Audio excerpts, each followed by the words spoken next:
बोरबरी scheme से हम जानते हैं कि किसी परमाणु का बाह्यतम कक्ष अधिकतम 8 इलेक्ट्रॉन रख सकता है। ये देखा गया है कि जिन तत्वों के परमाणुओं के बाह्यतम कक्ष पूर्ण रूप से इलेक्ट्रॉन से भरे होते हैं वे रासायनिक रूप से सक्रिय नहीं होते हैं। ऐसे तत्वों को अक्रिय तत्व कहा जाता है।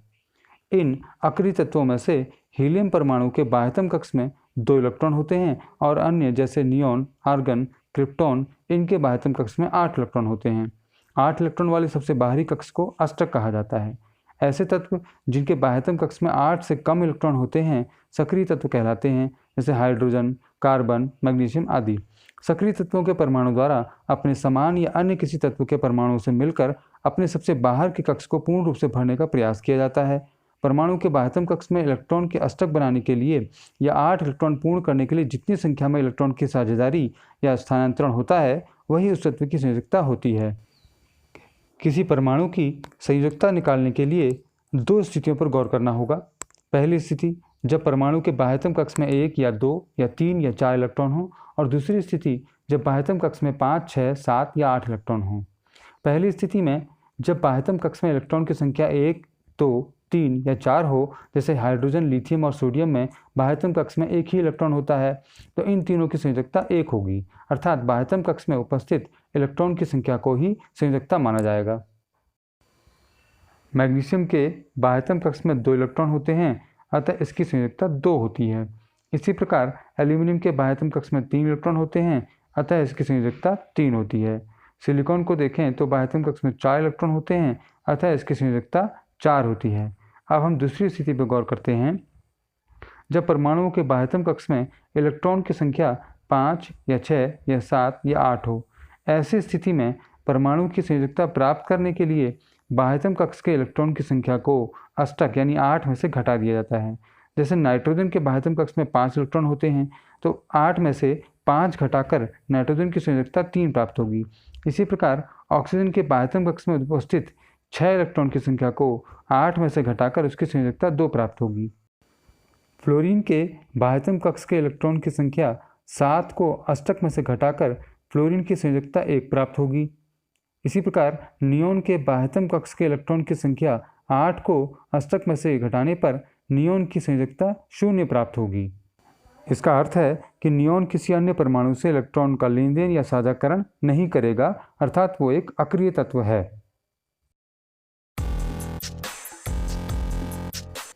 एक परमाणु में उपस्थित प्रोटॉनों की कुल संख्या को उसकी परमाणु संख्या कहते हैं। इसे अंग्रेजी के अक्षर Z से प्रदर्शित किया जाता है। जैसे हाइड्रोजन के नाभिक में 1 प्रोटॉन होता है, अतः हाइड्रोजन की परमाणु संख्या 1 होती है। कार्बन के नाभिक में 6 प्रोटॉन होते हैं, अतः इसकी परमाणु संख्या 6 होती है। इसी प्रकार मैग्नीशियम में 12 प्रोटॉन होते हैं, अतः मैग्नीशियम की परमाणु संख्या 12 होती है। आर्गन में 18 प्रोटॉन होते हैं, अतः आर्गन की परमाणु संख्या 18 होती है। इस प्रकार से हम कह सकते हैं कि किसी तत्व की परमाणु संख्या से उसके नाभिक में उपस्थित प्रोटॉनों की कुल संख्या का पता चलता है। परमाणु का द्रव्यमान उसमें विद्यमान प्रोटॉनों व न्यूट्रॉनों के द्रव्यमानों के कारण होता है। परमाणु के नाभिक में विद्यमान होने के कारण प्रोटॉनों व न्यूट्रॉनों को संयुक्त रूप से न्यूक्लियॉन कहते हैं। एक परमाणु के नाभिक में उपस्थित प्रोटॉनों व न्यूट्रॉनों की कुल संख्या के योग को द्रव्यमान संख्या कहते हैं। जैसे हाइड्रोजन के नाभिक में केवल 1 प्रोटॉन होता है, अतः इसकी द्रव्यमान संख्या व परमाणु संख्या दोनों 1 होती है। हीलियम के नाभिक में 2 प्रोटॉन व 2 न्यूट्रॉन होते हैं, अतः हीलियम की द्रव्यमान संख्या 4 व परमाणु संख्या 2 होती है। हीलियम एक अक्रिय गैस होती है। अगर हम लिथियम के परमाणु संरचना पर ध्यान दें तो देखेंगे कि लिथियम के नाभिक में 3 प्रोटॉन और 4 न्यूट्रॉन होते हैं, अतः लिथियम की द्रव्यमान संख्या 7 व परमाणु संख्या 3 होती है। इसके बाद बेरिलियम को ध्यान दें तो बेरिलियम के नाभिक में 4 प्रोटॉन व 5 न्यूट्रॉन होते हैं, अतः बेरिलियम की द्रव्यमान संख्या 9 व परमाणु संख्या 4 होती है। बोरॉन की द्रव्यमान संख्या 11 व परमाणु संख्या 5, कार्बन की द्रव्यमान संख्या 12 व परमाणु संख्या 6, नाइट्रोजन की द्रव्यमान संख्या 14 व परमाणु संख्या 7, इसी प्रकार ऑक्सीजन की द्रव्यमान संख्या 16 व परमाणु संख्या 8, फ्लोरीन की द्रव्यमान संख्या 19 व परमाणु संख्या 9 तथा नियॉन की द्रव्यमान संख्या 20 व परमाणु संख्या 10 होती है। किसी परमाणु को दर्शाने के लिए द्रव्यमान संख्या को तत्व के प्रतीक के ऊपर बाईं तरफ तथा परमाणु संख्या को तत्व के प्रतीक के नीचे बाईं तरफ लिखा जाता है। इसे हम नाइट्रोजन, एल्यूमिनियम व सोडियम के उदाहरण से समझ सकते हैं। यहाँ नाइट्रोजन, एल्यूमिनियम व सोडियम के द्रव्यमान संख्या को तत्व के प्रतीक के बाईं तरफ ऊपर की ओर लाल रंग से व परमाणु संख्या को नीचे की तरफ हरे रंग से दर्शाया गया है।